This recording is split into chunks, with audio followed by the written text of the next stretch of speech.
Hello everybody, I'm Sanjita and welcome to a new video series I hope to be doing called The Good, the Bad, and the Ugly, where I'm going to review each Datacron set as they come out, starting with set 5 since it's just coming out and Conquest is starting this week, so you're going to be able to start farming those.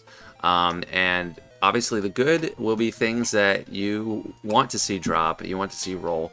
You're going to want to keep it and you're going to want to stack those up. The bad is obviously things you don't want to see roll.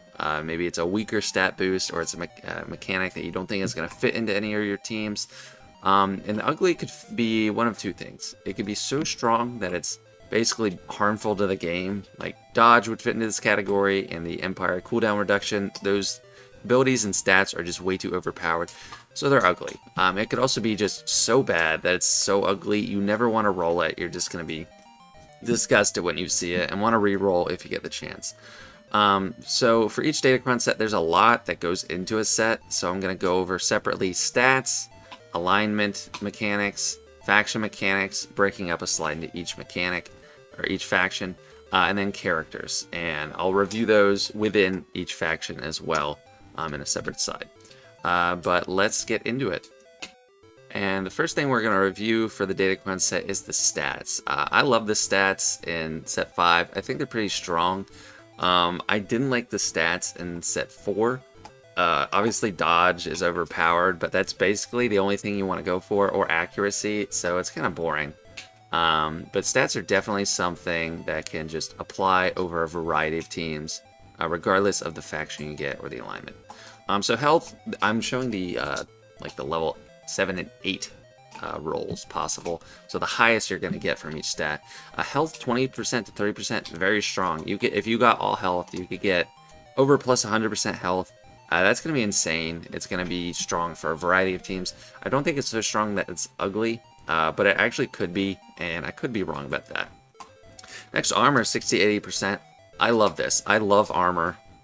There's no resistance in this set, so it's only resistance, only defense against physical attacks, but 60 to 80% is very strong. It's surprisingly good. If you get 80% on one roll, that's like 3 defense sets, or 4 defense primaries, so that's an incredible boost from just one roll. Definitely awesome for your survivability. Protection, it's not as good as health, 15 to 25%. That's like 1 health primary if you get the max roll. Health, it's closer to 2 health primaries, and it's like 3 sets of health primaries just from these level 7 and 8 rolls. But great for survivability. Tenacity, you're going to want a few where you just have a ton of tenacity, and then I guess if you roll this, it'll be helpful to have a lot of extra tenacity on the side. But I would definitely be happier to see health, armor, or protection roll. As far as the bad, potency, 40-60% is a lot of potency. That's great, but not as many teams want potency. Not every team is debuff heavy, but every team does need to survive. They all need health, armor, protection, and I think tenacity is definitely more important than potency. So it's not that this is just a weak stat. It's pretty strong, but I wouldn't be happy to see it roll. Next bad stat is health steal.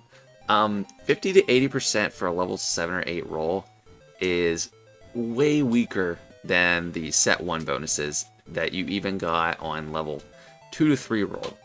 I know that those were kind of complained about, that they were too strong. People were getting to ridiculously high health steal amounts, like 400, 600, 800%, and you'd have a Ray that would be in the red and just do a basic and get up to full health.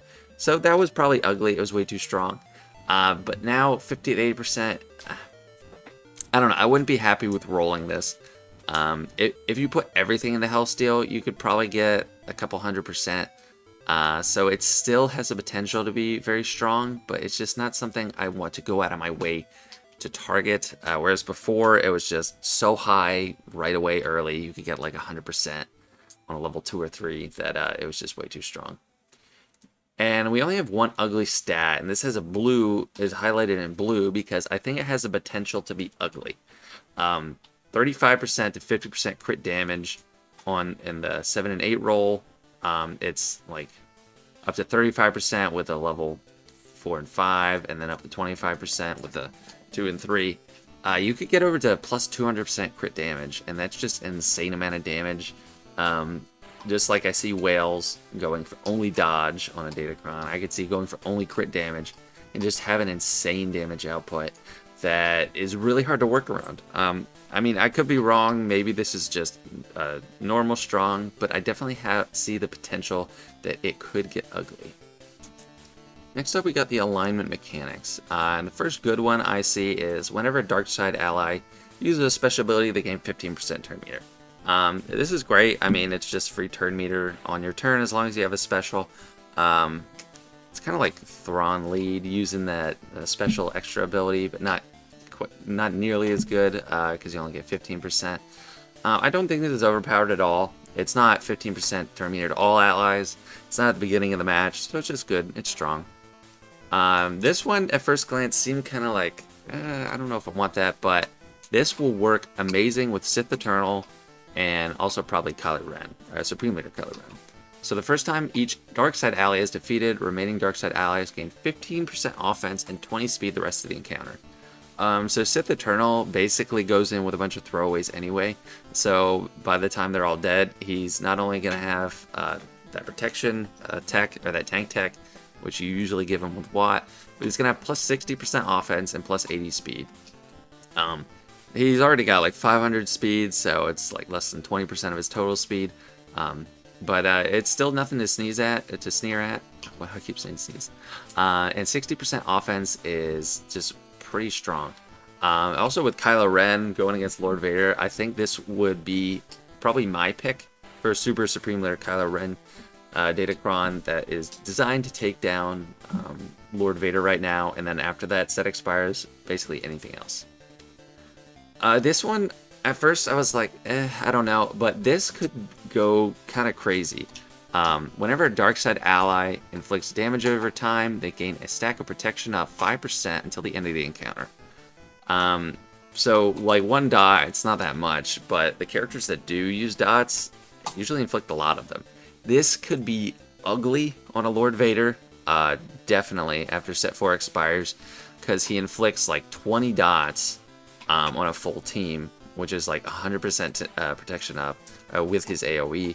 And then just on his turn, he inflicts a bunch of dots passively no matter what, so that's like another 50%. And with how much health he has, it's gonna go insane. And I'm pretty sure, like, you don't usually see Lord Vader get protection up right now, but I'm pretty sure it works like Malik, where he can still get protection up even though he doesn't have any protection. And that could get pretty ugly. Also, Darth Vader, that would get ridiculous. He'd be so tanky. And also Wampa. Like, Wampa gives out damage over time constantly. So I think this will be great for those three at least, but it's definitely strong. And now our first bad. Whenever buffs or debuffs are dispelled from dark side allies, at the end of that turn, they gain tenacity up and potency up for 2 turns. You know, it's nice once in a while to have tenacity and potency, but it's pretty situational. I'm not going to be happy to roll this. I want one of those first 3. It's just not something I'm going to be very excited about at all. And then the absolute ugliest one for alignment, I think, is dark side allies recover 2% health whenever they critically hit an enemy. It's basically a watered down version of health steal, but you have to crit. And when you crit, if you do an AoE and crit everyone, that's still only 10% health, which is only going to come into play if you're below full health. You know, it could be decent for Lord Vader or something because they have so much health, and he's gonna crit. But I would like one of those, the damage over time, granting protection up instead for a team like that. And that is all the alignment bonuses. But I got one more thing for the ugly category, and that is only dark side. I hate this. I was looking forward to getting some kind of light side boost, and now I'm just gonna have to pick good stats to go with light side teams. I wasn't a fan of only light side in set 2. I'm not a fan of this only dark side in set 5. Because set 4 is already a dark side heavy Datacron set. The light side is only smugglers. And the stats aren't great. I don't like the level 3 or 6 bonuses for light side that much. So I definitely think the fact that it's only dark side is pretty ugly. And now we get to the First Order faction bonuses, starting with, at the start of the battle, First Order allies gain Retribution for 3 turns, which can't be dispelled. So I love Retribution, really strong buff. This is just great. You don't get a ton of Retribution on First Order, I don't think, especially not in the best teams using Supreme Leader Kylo. And the fact that it can't be dispelled is amazing. You're just gonna have them hitting back for 3 turns. Very strong. I'm gonna be very happy to see this. I probably want this on both 2 First Order squads if I can use it. Another good one is whenever First Order allies fall below 50% health, they get damage immunity for 1 turn and health steal up for 2 turns. So this kind of makes them like you're on a Galactic Legend Raid team. Aside from the fact that it can be dispelled, it's just a great failsafe. If your enemy doesn't have dispels available, you're gonna stay alive a good bit longer. And this could help with Kylo against Lord Vader, but I don't know. It's a toss-up. I don't know if I'd want Retribution or not. But yeah, that one's definitely strong. This one will also be good for Supreme Leader Kylo. Whenever First Order allies stun an enemy, they gain speed up and also offense up for 2 turns and inflict expose. So for those matches where it comes down to Kylo Ren versus Lord Vader, you're not going to stun, but if you stun the sides, which usually hang around for a while, you're going to get speed up and offense up, which is really going to help chew through, because otherwise he doesn't have a way to get offense up. And, you know, stunning isn't super common with First Order. I think all the Kylo Rens have it. I'm not sure who else has it, but Crew gets a 2-turn stun, and original Kylo Ren gets a stun. So it could be useful. I think it's okay, but not as good as the other 2. Now to the bad. Whenever First Order allies are critically hit, not when they critically hit, they get 10% critical damage stacking. So that would be good, but Supreme Leader Kylo Ren's kit is based all around advantage preventing crits, so you're not going to get crit as much there. And on a non-slicker team, the characters that do a lot of damage, you don't want them getting hit a lot. So if they're getting crit like 2 or 3 times, they're probably still going to be alive, but that's only 20 to 30% crit damage. You know, it could build up certain builds, but I just don't like it. Next, whenever a debuff on an enemy expires, First Order allies gain 2% offense, doubled if the debuff was dispelled till the end of the battle. So this could theoretically stack, but First Order is not a debuff heavy team. Supreme Leader Kylo, I think he's only giving like a couple debuffs out. He has the stun on his first special, and I don't think he does debuffs on his basic. I'd have to check again. But yeah, if this was like for Sith, it would be way stronger. They do a ton of debuffs. But for First Order, not that good. Now for the ugly. We got at the start of each First Order ally's turn, if they haven't taken damage since their last turn, they get offense up and critical chance up. So it's ugly because it's hit or miss. You might not get this apply at all. If the other team's always doing AoEs or they're just targeting your damage dealer, you're not going to get the offense up. And it might be better if it was critical damage up, but critical chance up for a faction that's built around a buff that gives 100% critical chance, or like more than 100% critical chance, it's just, why crit chance up? Do crit damage up. That's why this one's ugly. Now we're at the Bounty Hunter faction bonuses, starting with the good. Same thing, Retribution, which can't be dispelled. I know Grief Karga gives out Retribution on a special, but it can be dispelled, and it's not for 3 turns. Getting this out at the beginning of an encounter would really help a lot of Bounty Hunter teams, which now you can probably have 3 if you're a top-end player. You can have a Jabba team, a Bosk team, and then maybe a Jango team left over if you're not using it with Separatists. But Retribution, it's just, you know, 100% counter chance. It's old reliable. Doesn't need a bunch of embellishing. That can turn out to a lot of good stuff, especially when you have a high damage dealer like Fennec. You might get your contracts off a little earlier with this as well. Next up, we got the same thing as First Order. When you fall below 50% health, you get damage immunity and health steal for 2 turns. Barring dispels, this is going to be very nice. It'll keep them alive a little bit longer. Boss gets taunting and he falls below 50% health. You're going to hang on a little bit longer, and just anyone on the side I don't know if this will help against Lord Vader as much because you got all the dots, which will apply, will take you down eventually anyway. But for just other normal battles against other normal teams, this is definitely a leg up. Now we're at the bad. At the start of each bounty hunter ally's turn, if they haven't taken damage since their last turn, they get offense up and critical chance. The same as the first order buff, but I only put it in bad instead of ugly, because while it is situational and they might not get it at all, it does help with critical chance for them. It's better than critical chance on first order. Offense up is nice. You don't see, a ton of offense up on bounty hunters, and they do a lot of damage. So you want that. And then the crit chance up, I think, is actually pretty nice for OG Mando, because he needs crit chance up on himself to do that disintegrate, and this could actually end up making the difference. So that's why it's bad instead of ugly, but I still don't think it's good. Next up, whenever a bounty hunter ally stuns an enemy, they get the speed up and offense up and inflict expose. This would be good if stuns were more prolific on bounty hunters. Most of the bounty hunters that can stun aren't the ones you're using as much. It is good for Aura. Aura's thing. I think that could be useful for her. But the other ones that can stun is like Dengar, which doesn't land that much. Cad Bane, you don't want to be using Cad Bane. Greedo if you have the Zeta. And you got Bosk on his mass assist. But it doesn't land all as much. So definitely not super strong. That's why it's in the bad category. For the ugly, when bounty hunters inflict the debuff on an enemy, they have a 50% chance to inflict damage over time. This could have use on a Jabba team, I think, because they're doing more debuffs with the thermals. But it's only 50% chance, and it's only 1 dot. If you did like 100% and 2 dots, now we're talking. But it might not even proc, and then it's just 1 lonely damage over time. I don't know. It's it's not that great. It does have some use on a Bosk team, but right now Bosk is using a lot of characters that don't do many debuffs. That doesn't have Django anymore or Boba. You usually want Mando, no debuffs.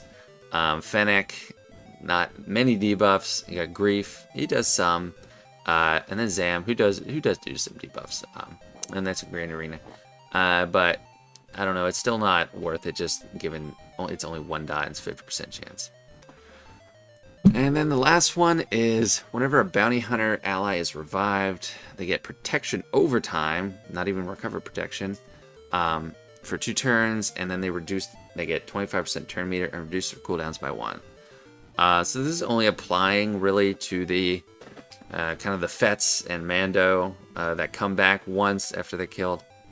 It's, I don't know, 25% turn meter. If it's 100% turn meter, I'd say that it's actually good. Reduce their cooldowns, but 25%, it's not a ton. And the protection over time can be dispelled, so that's why it's ugly. I don't know. I don't see much use coming in from this one. Next up, we got the level 9 character bonuses, starting with First Order, and they really switched up how this works from the first 4 sets. The first 4 sets, you only had like 3 characters that might get something, and for each one there was 2 or even 3 bonuses they could get. But now it's the Galactic Legends each have 2 possibilities, and then there's like 5 different characters that each get only a single possible result. So it's interesting. It's a lot different. And we're starting with the Kylo Ren bonuses. The first one I think is a little bit more universally strong. When Slicker's the leader, whenever First Order ally gains advantage, which is right at the start if you have Hux, and then whenever he does his swipe, Slicker gains 3% offense stacking till the end of the encounter. As long as you can keep your allies alive, I think you can ramp up with him extremely fast. Especially if you have like Phasma on the team, you got the Sith Trooper on the team, you got Hux. You have a lot of advantage going around, so he's really gonna ramp up fast. And his other one is pretty good too. He reflects damage. It's basically Steadfast Retribution for Supreme Leader Kylo. But you don't want him taking a lot of damage. You want him dealing the damage himself. So the ceiling is much higher with the first one, so I'd pick that. Next one, we got Hux's. And it's interesting. It basically activates his leader ability when he's under SLKR. Getting dominance, it gives you 100% counter chance, and it prevents counterattacks from the enemy.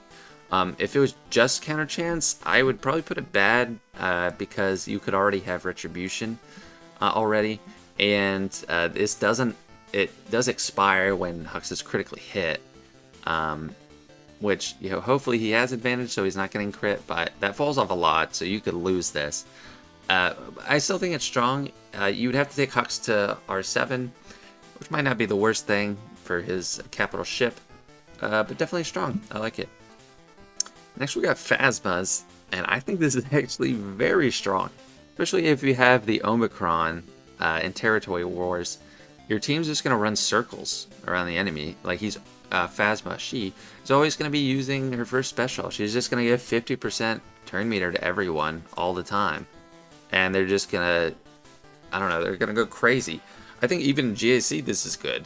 Like if you can get her, you have to get her to R7, so that's the downside. But even if you don't have the Omicron, if you put her with Supreme Leader Kylo Ren, you're going to, well, don't put her with Supreme Leader Kylo Ren because you don't want all that turn meter.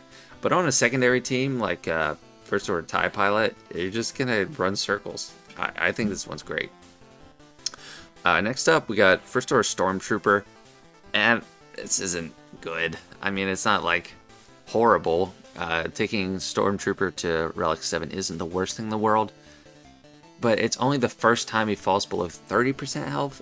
It's very easy to go from above 30% to 0. So that's why I think it's bad. But they dispel all debuffs on themselves, recover only 40% bonus health, and gain a bonus turn. The best thing about Stormtrooper is not him taking turns. I mean, he can end up calling someone to assist, but you basically want him tanking. They need to increase the threshold for this, and they would have to increase the amount he recovers, like protection, for this to be worthwhile. So right now, it's just bad. Next up, we got Sith Trooper. And I was very disappointed because Sith Trooper is someone I already have at Relic 7. So there's no sacrifice to get one for him. But it's so situational. At the start of his turn, he has only a 20% chance to gain 50% defense penetration for one turn. So it's not stacking, it's not ramping up a long time. It's only 20% chance. This is bad. I mean, it's borderline ugly. It probably is ugly. The only reason I didn't put it ugly is because I already have Sith Trooper R7, so it's no sacrifice to add it. But for most people, I think this is probably ugly. And this one actually is ugly, mainly because it's Fox. You don't want Fox R7. He's not very strong. He's very slow. He relies on the team to go through him for him to do anything, calling him to assist all the time, which usually isn't realistic. But at the start of Executioner's turn, dispel all debuffs on himself and recover 5% health for each debuff expired this way. That's very situational. Number one, you don't want Fox R7, and then two, it'd have to be a debuff heavy team, and he's going to be taking a lot of turns. So I think it's ugly. I think that's probably the worst one for First Order. Hello there. Like and subscribe. Now for the last segment, we got the level 9 bounty hunter bonuses, starting with a Jabba one. He's locked for me for a while. When hired muscle is dispelled from an ally, they gain 20% turn meter and offense up for 2 turns, and Jabba gains 10% ultimate charge. I think that's awesome, just for the ultimate charge alone, but the turn meter and offense up is awesome. It's just, you're going to get the ultimate way faster. You're going to be hoping they dispel this buff. And it's a strong buff anyway, so if you have it, it's good. If you lose it, it's good as well. Next, we got Chrysanthemum, and this is also like a steadfast retribution one, and this is very strong because I don't know how much time you've spent facing Jabba teams yet, but the whole battle is basically just attacking Chrysanthemum until he dies, and then you can start working on the rest of the team. So you're going to be attacking Chrysanthemum a ton. This absolutely shuts down troopers against bounty hunters, which already had problems with strong Datacrons anyway. But I love this one. I might even target this one over the Jabba ones, but it just depends how things turn out. Again, the next Jabba one. Jabba gains 15% turn meter when other allies use a special ability on their turn. That's pretty dang good. Jabba is already very fast, but he's going to be cycling through his turns very quickly. with this, so that's definitely one to go for. Java, you're going to want him R7 anyway. I mean, same with Kirsan, you want him strong too. But this is strong. I don't know exactly what it's going to change in matchups that already work against Java or that Java struggles with, but just very strong. The bad, I don't like this one. At the start of the battle, Embo loses 90% health and it's converted to protection. If he has protection, he can't be defeated the turn. That just makes, I think, it very risky for attacks under protection, which isn't that common, I know. But it just, I don't know. It makes him pretty invulnerable to like dots and thermals, so that's good. Oh, there's this icon. But you still have to take him to R7. If you're in a territory war guild, you might want this, because it'll help the bonuses he gives out.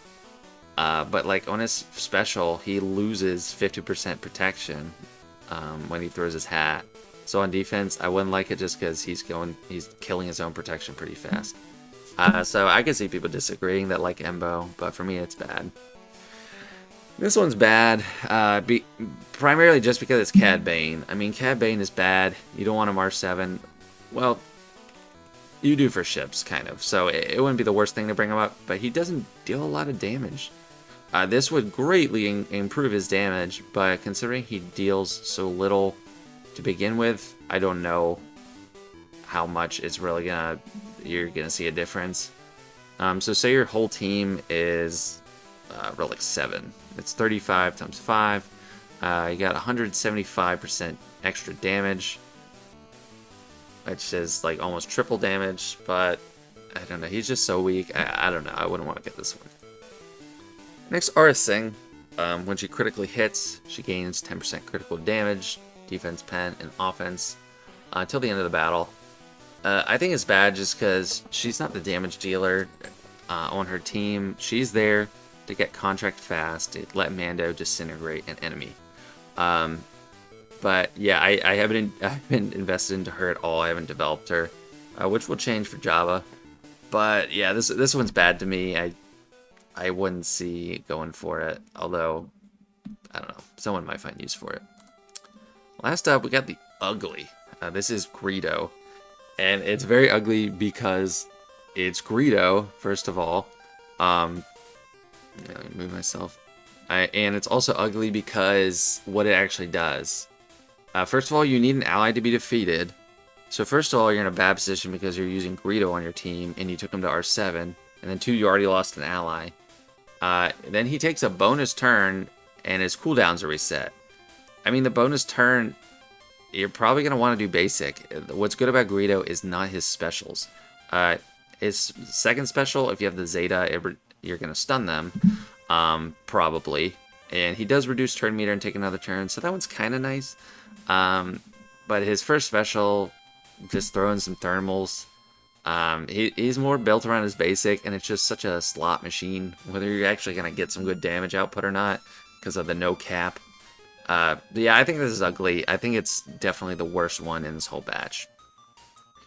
So that's it. That's my full review of Datacron Set 5. Let me know what you think of it. I definitely think it's better for the game than Set 4, because that one was just overpowered and imbalanced. I don't like the stats on Set 4, and the Empire mechanics are way too strong.